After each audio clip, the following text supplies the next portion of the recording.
this lesson, I'm going to take you through 8 basic chords.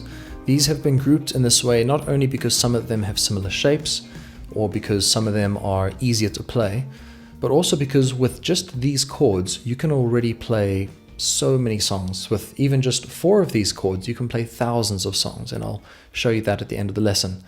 The first chord we're going to look at is E minor. Very simple chord, only uses 2 fingers.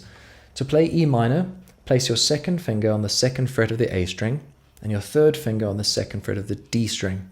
For this, we can strum all the strings nice and easy, and this is E minor.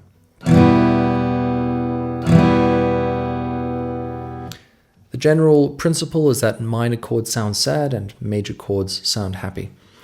Now the next chord we're looking at is A suspended second, or A sus2 for short. This is very similar in the way it's played to E minor, using the same fingers, even pressing down on the same fret. The only difference is the strings we press down on. Our 2nd finger has to go on the 2nd fret of the D string, while our 3rd finger goes on the 2nd fret of the G string. Notice though that there's a line through the top string, meaning we should try avoid playing that top string. So if we play from the A string down, this is how it sounds. That's A suspended second. The next chord we have is E major. This is very similar to E minor.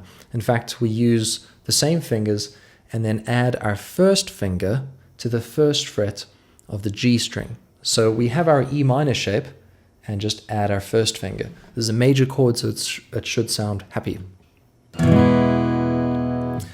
The next chord we're going to learn is A minor.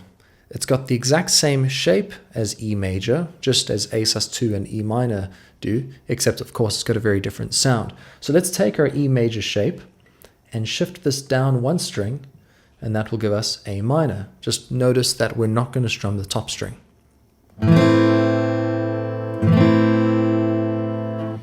That's A minor. Now let's look at the next chord. The next chord we have is D major, a very important chord for you to learn early on.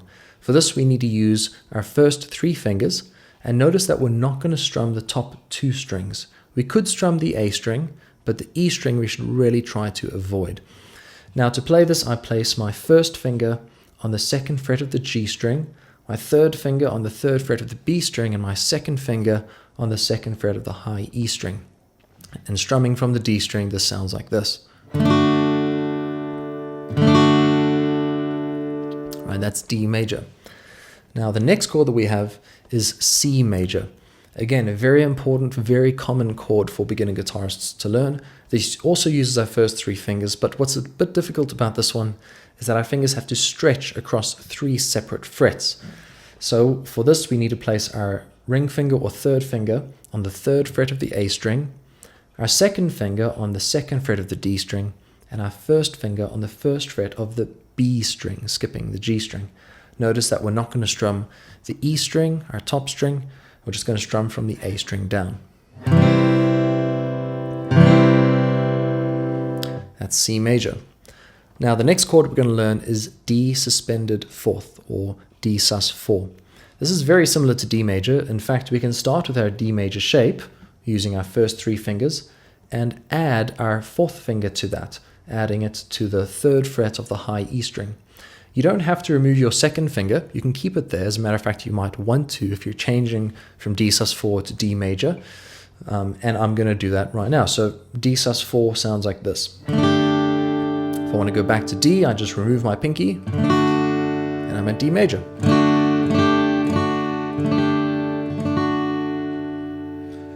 So that's D sus4. And the final chord for this lesson is G major. Again, a very, very important, very basic chord, but this is probably the more challenging of the first chords that beginner guitarists learn because it involves using all 4 fingers and they're stretched out across the strings. So for G major, we place our 2nd finger on the 3rd fret of the E string. We place our 1st finger on the 2nd fret of the A string, our 3rd finger on the 3rd fret of the B string, and our 4th finger on the 3rd fret of the high E string. What's a little bit challenging about this one is that our fingers are stretched across the neck of the guitar. So they're not all clumped together in like a D or an E minor, but they're stretched a little bit. For G major, we can play all the strings, which is one easy thing about it, and this is how it sounds. Now, as I said at the beginning of the lesson, with only 4 of these chords, we can already play a song. If you take G major, go to D major, then E minor, and C major, you've already got hundreds of popular songs right there. Now, I hope you found this helpful. Look forward to other videos where I take you through some more basic chords and also some basic strumming patterns. Thanks for watching.